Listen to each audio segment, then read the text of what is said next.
Hello, and welcome to Expat Chronicles. This is Kim and Lizzie, and today our topic is a very special topic, and it's dear to my heart, it's dear to, I'm sure, others' hearts, and as you may or may not know, this month is Autism Awareness Month, the month of April, and we have our special guest here to discuss and talk about being a parent with an autistic child, and also traveling with an autistic child, putting them out there, knowing that the world isn't against you when it comes to having something that is just a disorder and not a disease.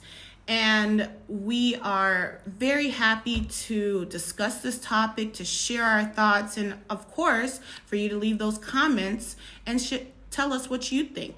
So once again, welcome to Expat Chronicles.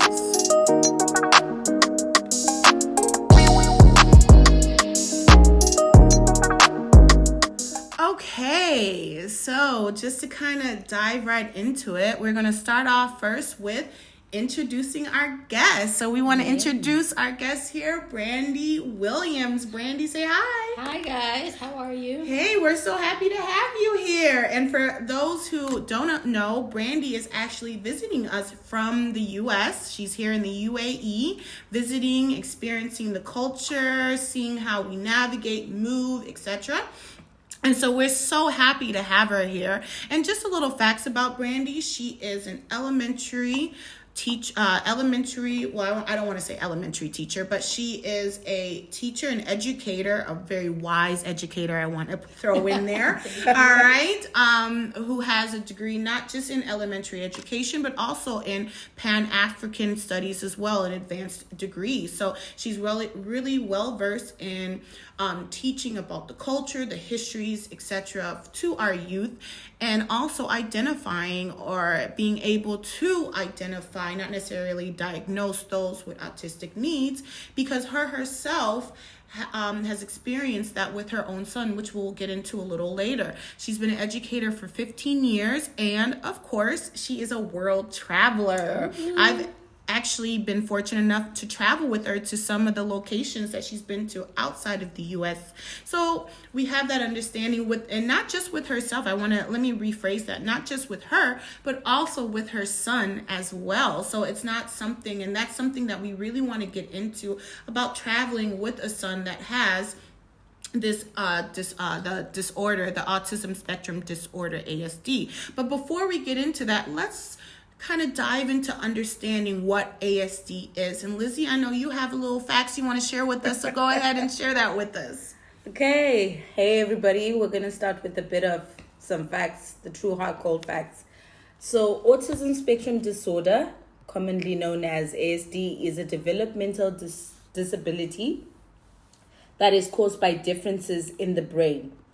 It sometimes brings challenges in social communication, interaction, repetitive behavior.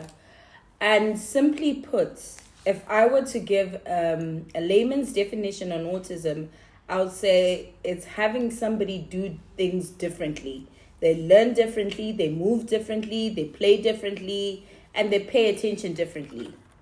It's estimated that 268 billion is spent worldwide annually on autism. And across the world, 1 in 6 people have sensory needs. In the Middle East especially, just throwing out some facts, in the Middle East, in Saudi Arabia, it's 1 in 99. In Oman, it's 1 in 93. The UAE, it's 1 in 89. And in Qatar, it's 1 in 66 people have sensory needs. Okay, there has been a drastic increase in autism diagnosis over the years. 600% increase in diagnosis, and according to the World Health Organization, 1 in every 160 children are diagnosed with autism. Hey, wow, that's insane. Yeah, you really don't think about that, because a lot of it is, you don't even realize that it's not. A lot of people assume that when a child is autistic, you can easily see it in their face, that disorder. you can see it in their behavior right away, but it's not the case. It's really not. And that's what we're here to discuss about those little things, because as Lizzie was saying that, there are, when it comes to identifying, there are those who are left out. Okay. Knowing that boys are 4 times more likely to be diagnosed with autism than girls. Knowing that, unfortunately for us, since we are part of that minority group, that our minority children tend to be diagnosed later on and less often. So they are going out there, and we can go into a whole field about how it can be when they have mental health issues, they grow up with it being undiagnosed, and then they get into an instant, especially in the US, where they're being targeted, and unfortunately fatal outcomes happen. So things like that, but that's another topic for another day. All right. We don't need to get into all of that, but we know that it's something that people should start embracing, should start understanding, and it's not a stigma. It's not something where you will be shamed and pushed away, and really opening to that understanding for others to accept it and to understand. So we're here, and we want to go ahead and dive in. And Brandi, like I said, you're here with us, and we want to ask some questions personally to you about your son, because as you said, and before we dive into just those tidbits, can you tell us a little bit about your son's diagnosis and how that went for you in the beginning? Yeah, so my son is about to be 17 at the end of May. So he actually wasn't diagnosed until he was around 9, almost 10 years old. Later on. Later on. This is the typical age of when kids start getting diagnosed between 5 and 9 years old. But as his mother, I noticed a lot of things about him. He had a lot of early developments, such as being able to speak very early. He walked very early. He was hitting all of those milestones at a very early age. And then when he started to go to school at around 5, that's when I was able to have other eyes on him to tell me different social aspects and behavioral things that they were noticing that I wouldn't have noticed, because he's an only child, right? So school is the time where he's around other kids socializing. So there were little things that they would pick up, as far as my son not being able to understand different social cues, body language cues. He was also highly, highly focused on certain topics. And it was a positive, because he knew all the information about him, such as he could tell you every Thomas the Train engine. He could tell you about any dinosaur. His vocabulary was highly developed for the age that he was at. But it really wasn't until he started to get into maybe about 3rd or 4th grade where he was struggling, and he would come home sometimes very frustrated, or his teachers would be very frustrated, because they would allow him to do things like read. He was an early reader, right, and he loved reading. But it was very hard to pull him from a certain task to then rejoin the whole class. Okay. And this started to exhibit itself in very angry outbursts, frustration from his side, right. Because he was also very literal. And just as a parent, I started to pick up on, I think he's okay, but I think there's certain things that I want to pay attention to. Right. And as an educator, I knew that there was this space to get him tested.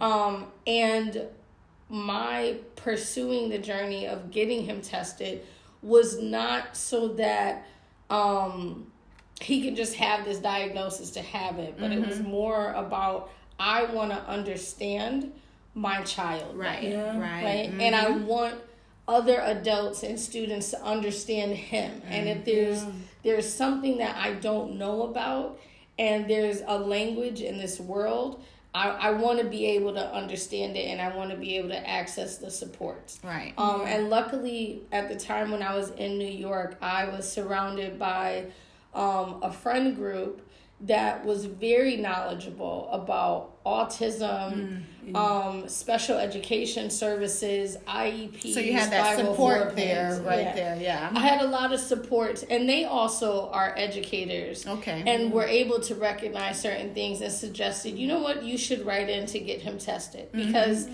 at the end of the day, they're either going to tell you, no, he doesn't fit any of these criteria, but this is how we can support him, or yes, he actually is displaying some of these characteristics of whatever is the diagnosis, and this is how we can support him. So it was more about getting him the best support so that he is less frustrated in the school space and he's able to be acclimated better. Right. I think that's very important, because people, as a parent, you dread having your child tested. Yeah. But you don't realize the significance in that. Either way, you learn how to best support your child. Whether or not they're diagnosed with autism, or maybe it's just a behavioral problem. Right. You learn how best to support your child through this journey, because if you ignore it, the problem is not going to go away at all. Right. And that's the scary part with a lot of people. They're scared, like I said earlier, with that stigma, right? But what I really liked what you said, Brandi, is that when you started to actually dive into this and started to recognize these behaviors coming from your son, you had that support. You were able to actually talk to a group of people that said, hey, think about doing it this. Think about doing that.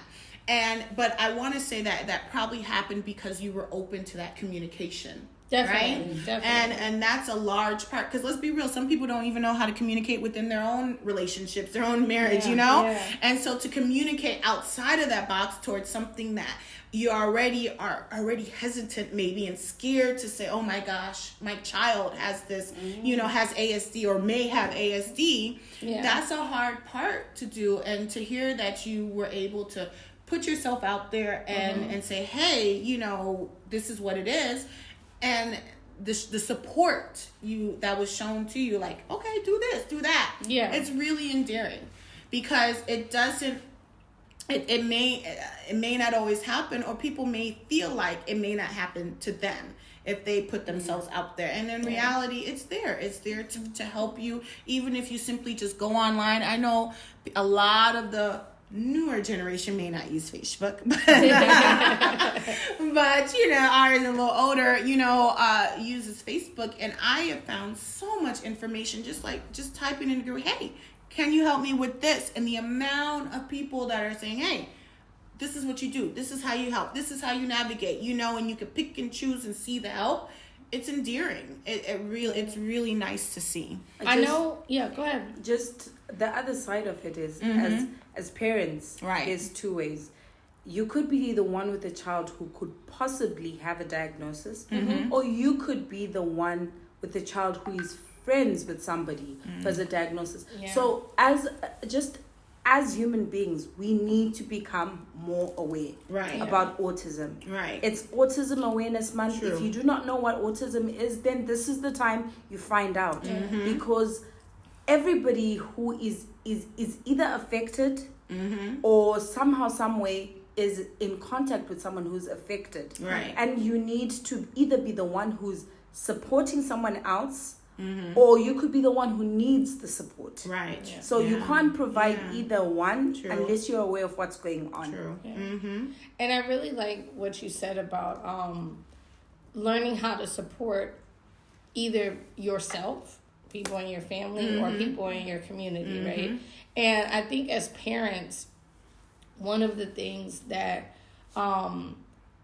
we all go through is that I called it for me, it's this fantasy, right? Like, we find out we're pregnant and we have all of these hopes and dreams, and our brain makes this movie of this is what your child's gonna be like, and this is what their life is gonna be like. Right. And then all parents, we find out, oh my God, they're their own human beings, and they have their own journey to go through. And one of the things that, and I'm sure that this goes across just people in the U.S., but even though we live in this time where we're finding out more about different mental health, different neurological disorders, different ways of processing the world.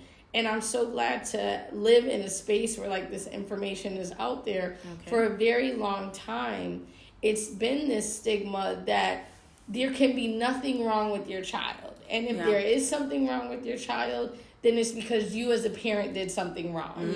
And I think as parents, I know I went through this where at first it was me having to admit to myself that what I'm seeing in my child doesn't make him wrong. It doesn't make him different. It doesn't mean that I did something to hurt him. Because I think sometimes, especially as parents, as mothers, we feel guilty, like, oh my God, did I do something? Did I not get the correct exercise? Did I not take the right vitamins? Did I not read to them enough? Did I not do something enough? And the great thing about either going online and finding your community, whether you have a diagnosis or not, it's just to ask questions, is to find out your kid is not the only one who's going through this. And your feelings that you're having is not crazy. Like, you're not the only one who's processing this. And there are others who have processed these same feelings. And once you get out of your own way of like feeling guilty, you get to that happy space where this is not about blame on the child or the parent. This is about my child processes the world differently. And I need to know how to support them so that they can have a joyous experience in this life. And so that I can help them understand that everybody is different.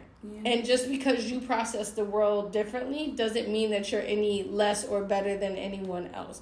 You just need the supports in how to function in this world. And better yet, what you said, Lizzie, the world needs better supports in how to support you and how to undo their thinking of there's this one way to process the world, and if you process it differently than what we quote unquote say the normal is, then there's something wrong with you.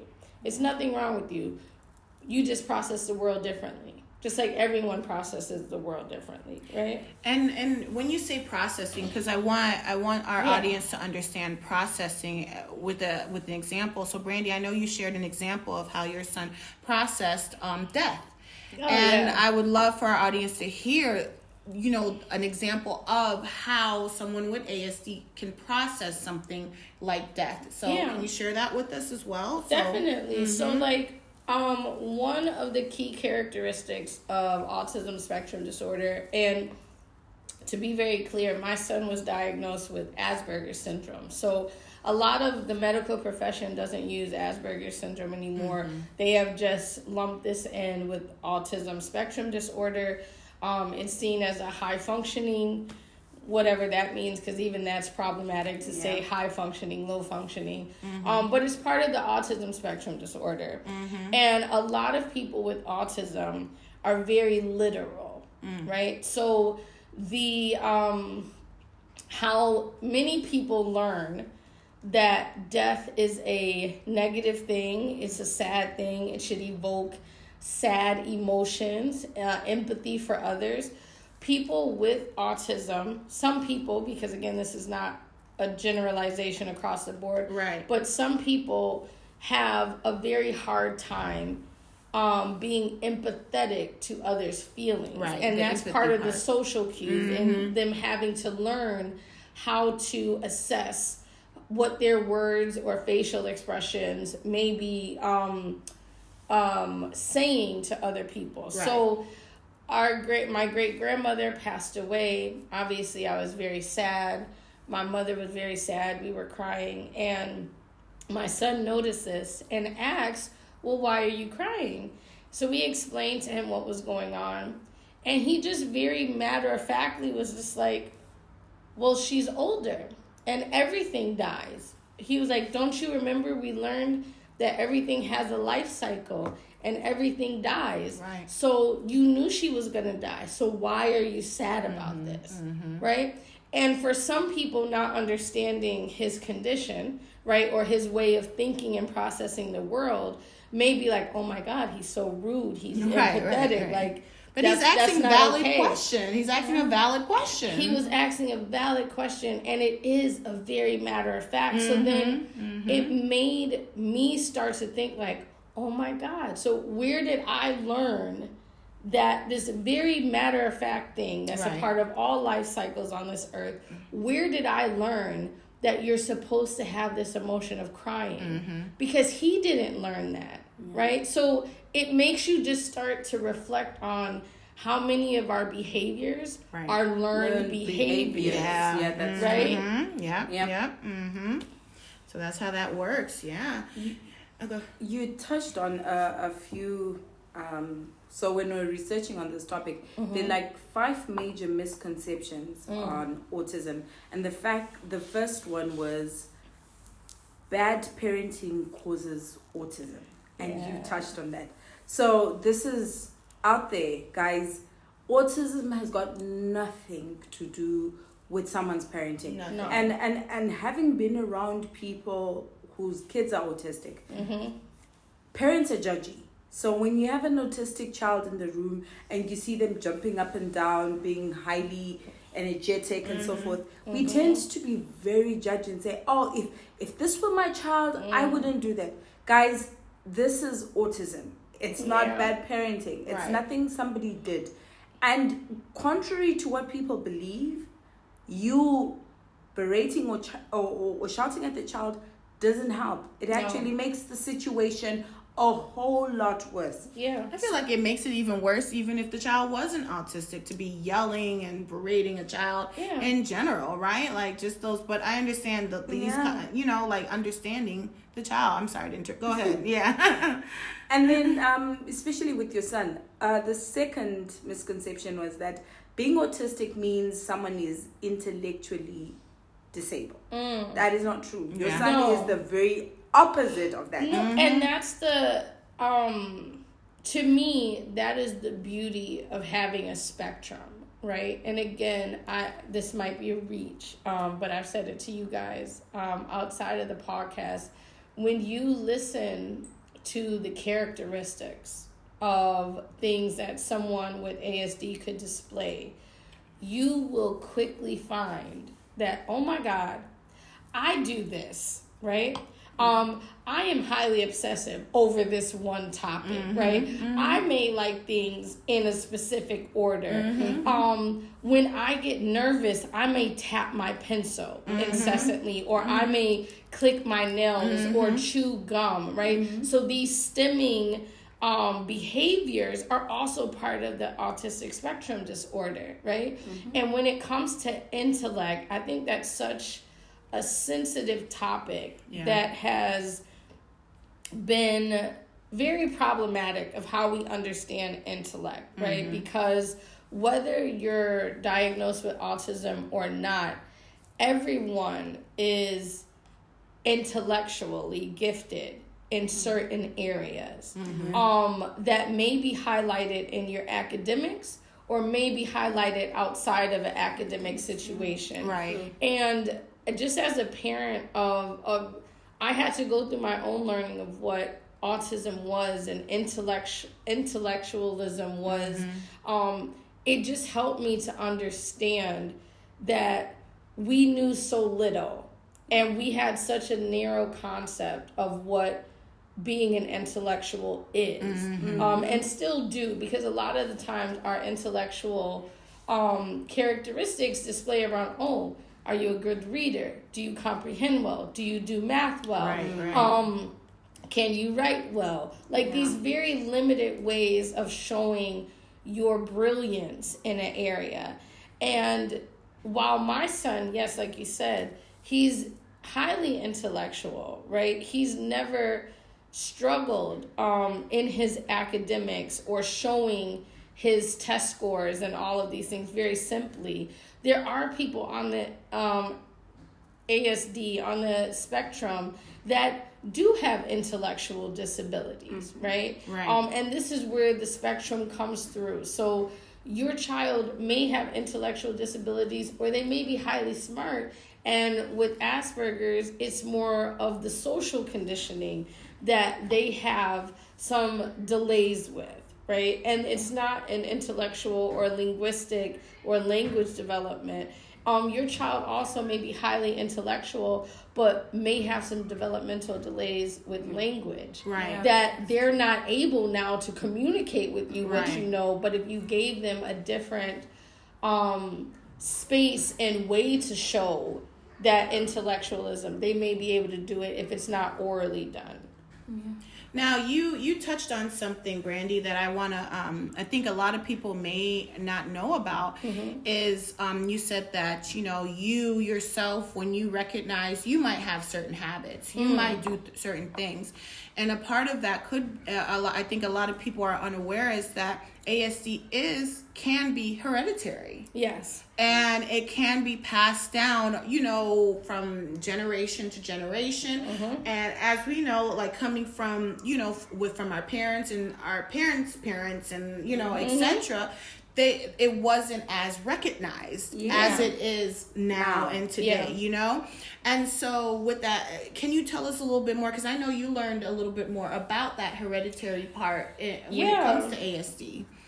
Yeah, so a lot of the times what they're finding with anything within mental health, a lot of the times there's a lot of misdiagnosis, right? Because it's not just about taking the standard person, which disproportionately lends itself to white culture, right? Outside of white culture, there are certain things that are done in cultures that are outside of that that may not be the norm and may get things misdiagnosed, right? And when we talk about testing, it says a lot of the times kids with ASD may be misdiagnosed with having attention deficit disorder. They may be misdiagnosed with having obsessive compulsive disorder or even like oppositional defiance disorder, which I'm not sure if that's like super big over here in the UAE, but in the States, like it's really big, this oppositional defiance disorder, which basically means in my understanding, that the child has a very hard time taking orders from authority figures, right?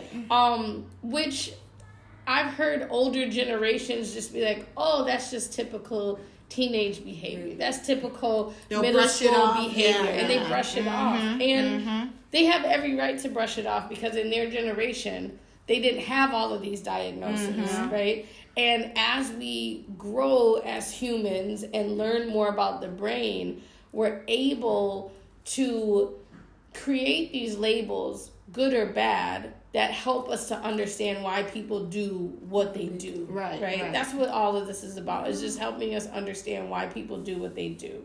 I think I'm getting lost. This the hereditary part so of that. As far as like hereditary, my mom was never given the option to be diagnosed with this, right? Having the testing. When she was in school, they weren't doing testing for this like they are now.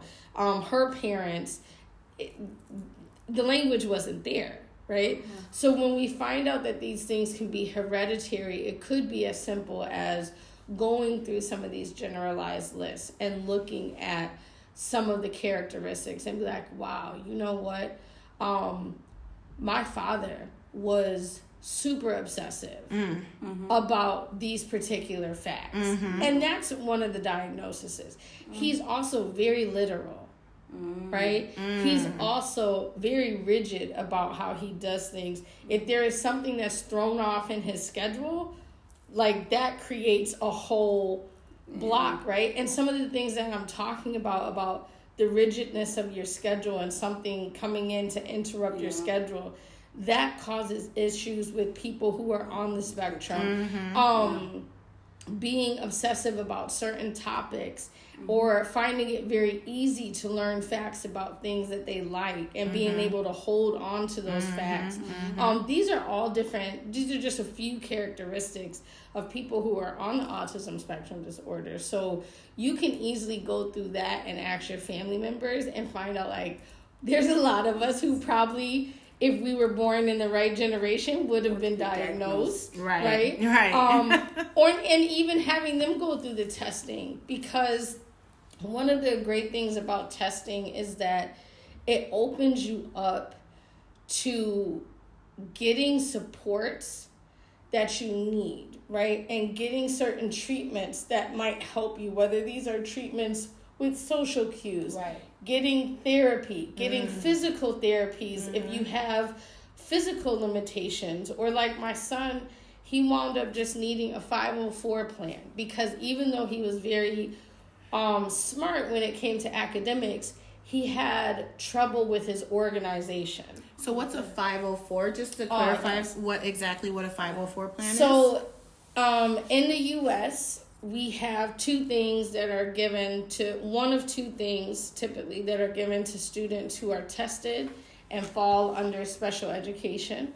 You usually will get an IEP, which is an individualized education plan, or if you don't get an IEP because your symptoms don't allow you to fall into that realm of getting an IEP, you can get a 504 plan, which just means that they set up specific supports that you need, right, for a time period.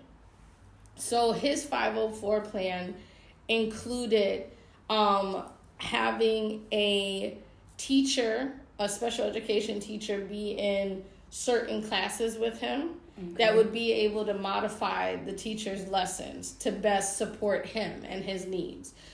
He received organizational structures, like when he was in ELA or English Language Arts class, where it would give him a sheet of paper that told him step-by-step directions. Remember to start your sentences with a capital. Check off that your grammar is correct.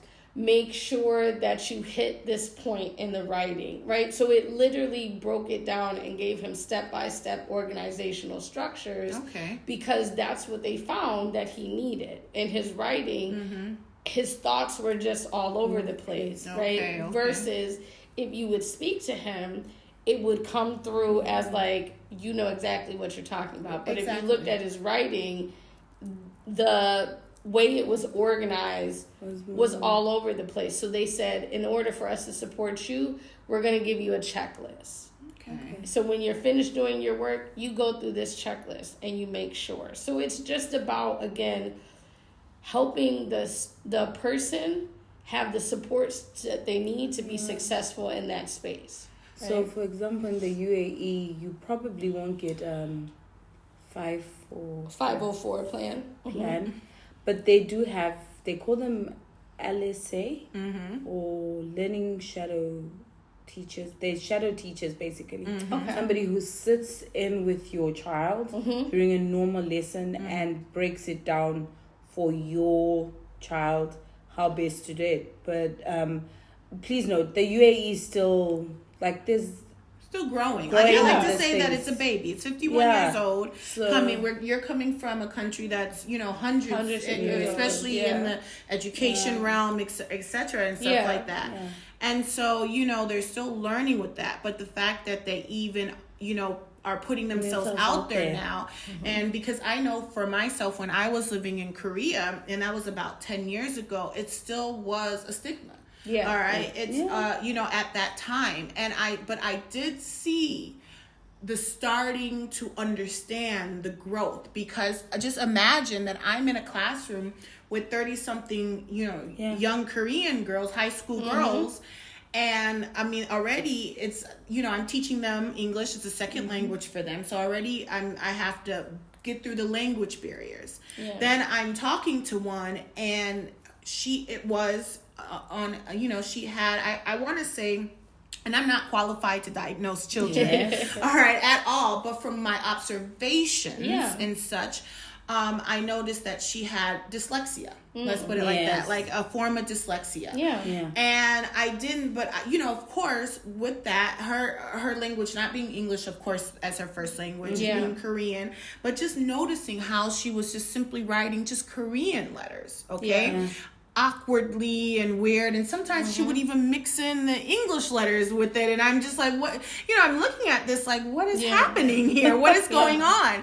And they didn't know, and bless my heart, because we know, but my co-teacher at that, my Korean co-teacher, she didn't understand it. She didn't know the words for it. So I know she went and she researched it, and she came up to me, and we don't use this word anymore, of course, but she came up to me and she was like, Miss Kimberly, she has retardation. Okay?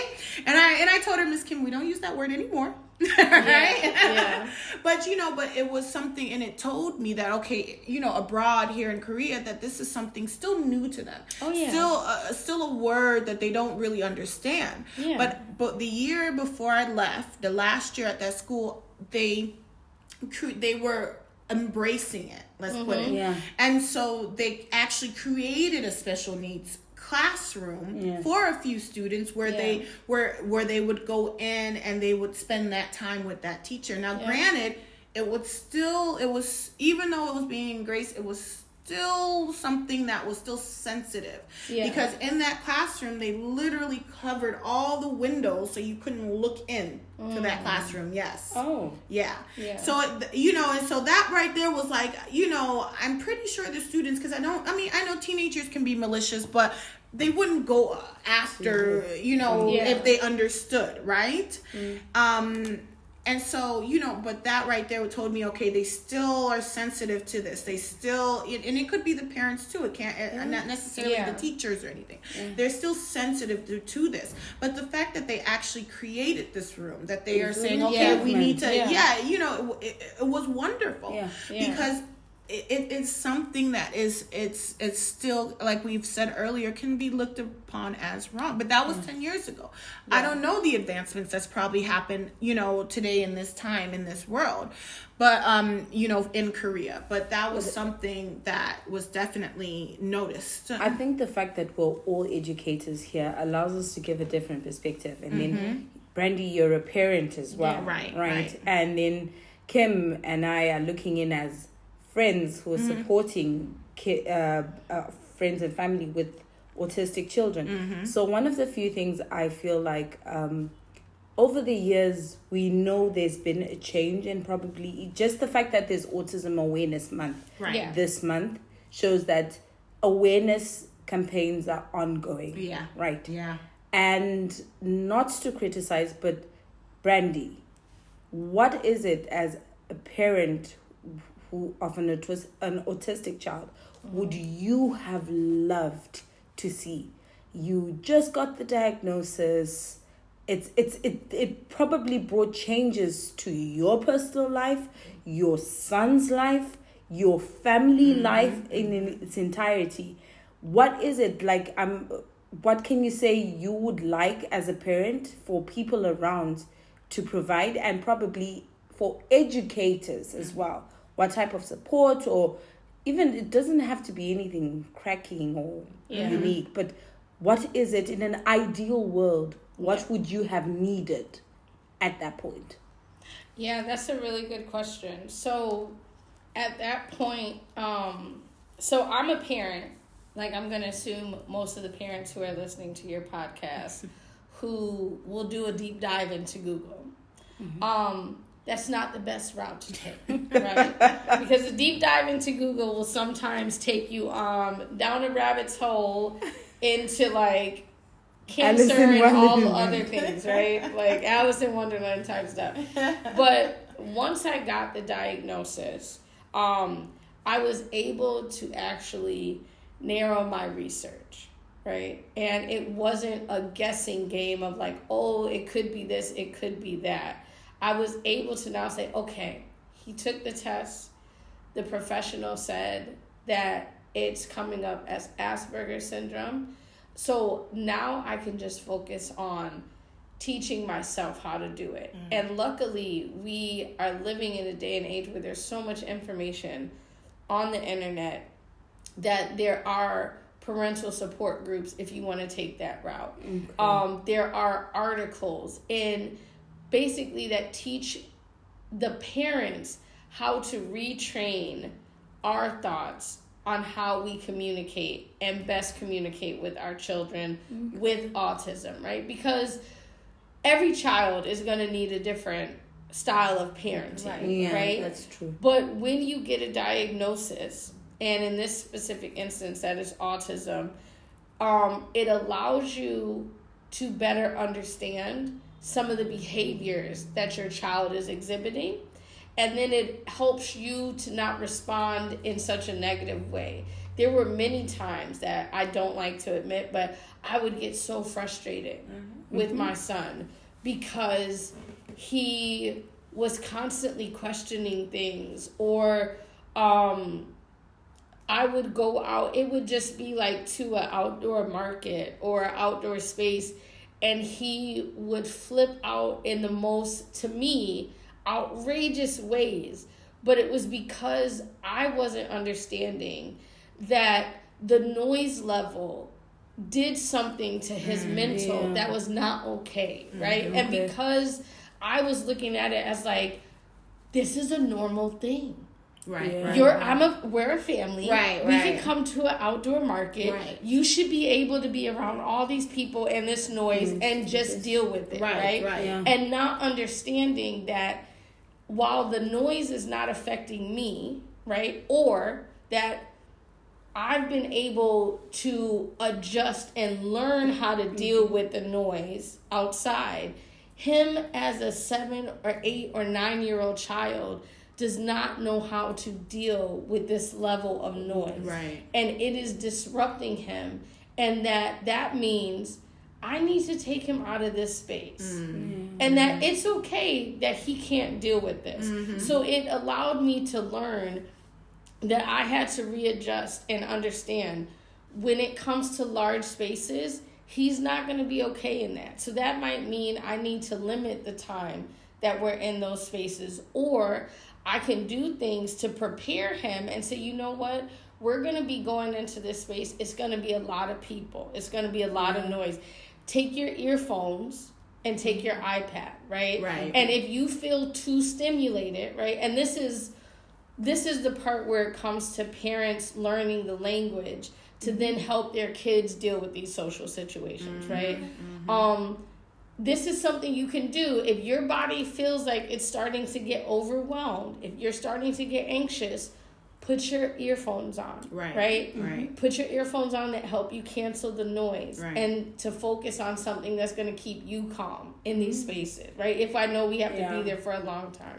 So that's part of the thing that helped with that. I would also have loved that as far as his teachers, at that time, it was me educating his teachers to say, listen, yes, Zion is very smart. Thank you for telling me that. But he's also has this diagnosis. These are some of the things you might see him do in the classroom, right? Let's come up with a plan to better support him, right? And luckily, I live in a country where ASD is not very new. They have things that are already put in place.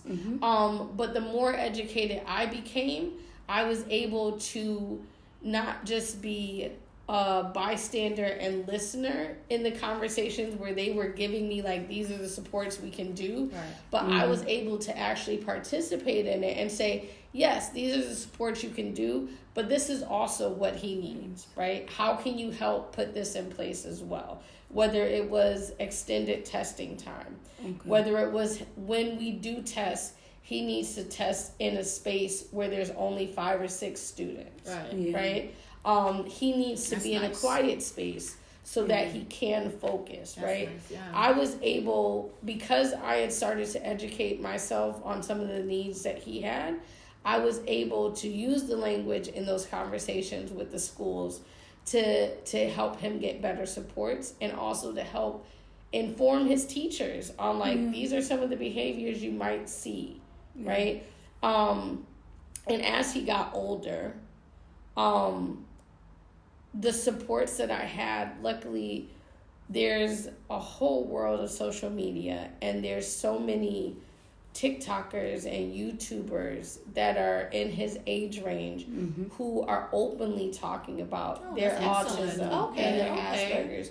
That's so wonderful to he's hear, able to connect with people from all over the world who also give tips and tricks on like, how do you deal with this situation? So he's growing up in a really great time, and your kids are growing up in a really great time where those supports are there. Those communities are there, right? And as other countries become more informed and again go through their own process of like, this is not just an American thing, but this can be happening, or this is not a Western, thing. Because that's a part of it also, right? That like all of these extra diagnoses, this is just a Western thing, and this doesn't apply to our children here, but it does. Like this, like you said in the beginning, Lizzie, this is a neurological disorder, and it just means that your kids process the world differently.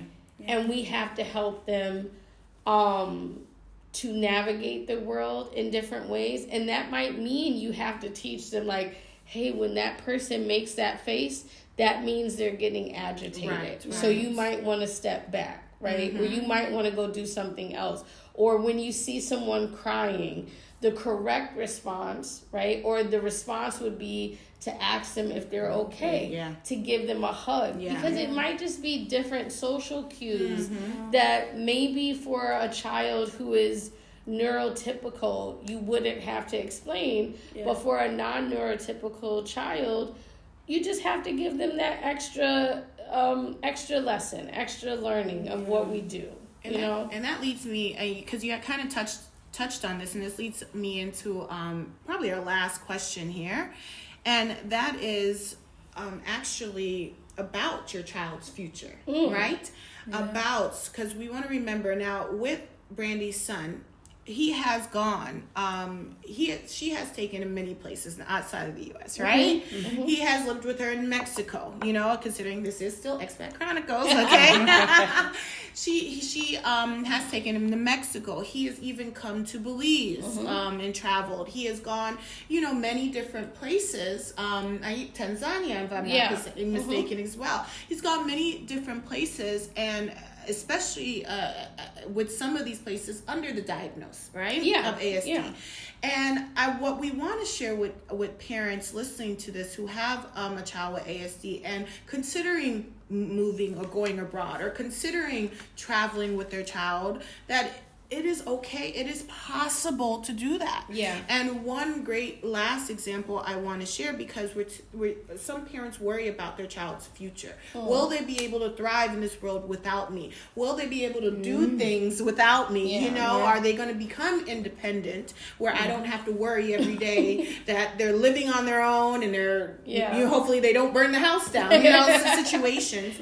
And one of those things that I found very interesting, that as my conversation prior to this this podcast recording with Brandi, was that Zion is of the age about to be 17, which means that he is preparing for university. And on his own, he just did his own university trip. So tell us about how that went for him. It doesn't have to be in detail, but just as a parent, knowing you let your child off free to go explore his next stage, his next adventure, I should say, in life. How did that feel, knowing that future is coming? So I think that one of the things I want to make clear is that whether your child is diagnosed with ASD or not, I think we all worry as parents. Are they going to be able to function on their own as an adult?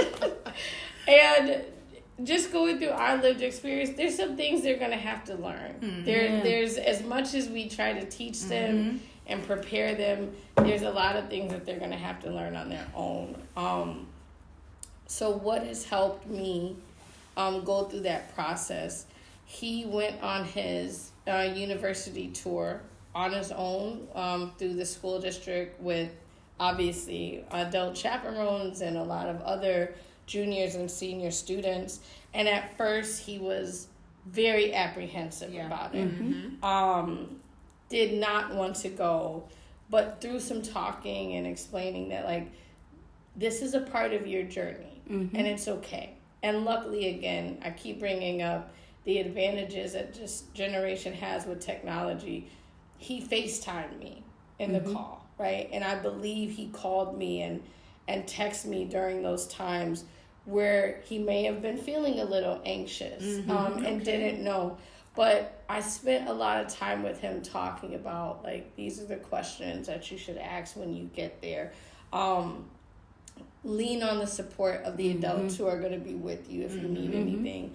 And he's also very good at creating his own friend group, right? That's able to support him as well. That's excellent. Yeah, but I think as far as, like, his future, I think his future will be great. I think that the world is growing in a way where they're not stigmatizing mental health and neurological disorders.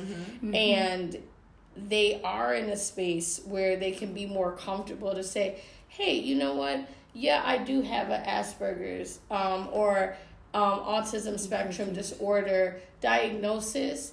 And this is just what it means, right? And you may see me doing X, Y, and Z. This is just part of my disorder, right? And I may need help with this, and that, right? But that's all it means, right? You're going to learn me and learn how I need support, just like if I was to meet someone else and they weren't diagnosed with anything, but maybe they're homesick. Right. And I have to learn how to support them with, it's okay to miss your family, right? Let's build our own community here, right? So I always try to get people to, yes, if your child has a diagnosis, learn what that means, right? Because that helps you to better support them and to support your own self and how you interact with them and how they interact with the world and vice versa. But even if your child doesn't have a diagnosis, we are all going to meet people where we need to learn, how can I help you be most comfortable in this situation? And since this is Expat Chronicles, right, this even stems to, like, this might be my first time abroad. And I don't know how, maybe I came from a small town of 2,000 people and maybe I'm living in a town now that has 10,000 people. And I don't know how to navigate this, or this is my first time being by myself and I don't know how to deal with the loneliness, or, you know, I'm missing my family, but I need to be here and grow, right? So, like, think about it more of just, like, we're all just learning each other, right? And there are going to be some things that we have to learn, unfortunately, the hard way, right? But there are going to be, that's life, and there's going to be people there to support you. So I just have to be prayerful and send out positive vibes that he's going to always have a community around him that's going to be able to support him. Right? Okay. All right. I just want to say, for those parents living in the UAE, and after listening, just Brandi is based in the States, it's a totally different experience. It is. And also, just because I'm African, autism is like the worst thing that can ever happen. It's like, especially to your son, the stigma attached to it.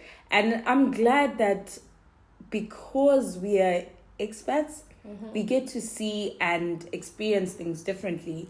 And specifically in the UAE, for those who think that their children might be displaying autistic symptoms or would just like a test to check for diagnosis, please remember that the UAE just launched a national policy on autism, and the initiatives include diagnosis, healthcare, human resources awareness, and inclusive education. We didn't get a chance to talk about that one. Inclusive education out there.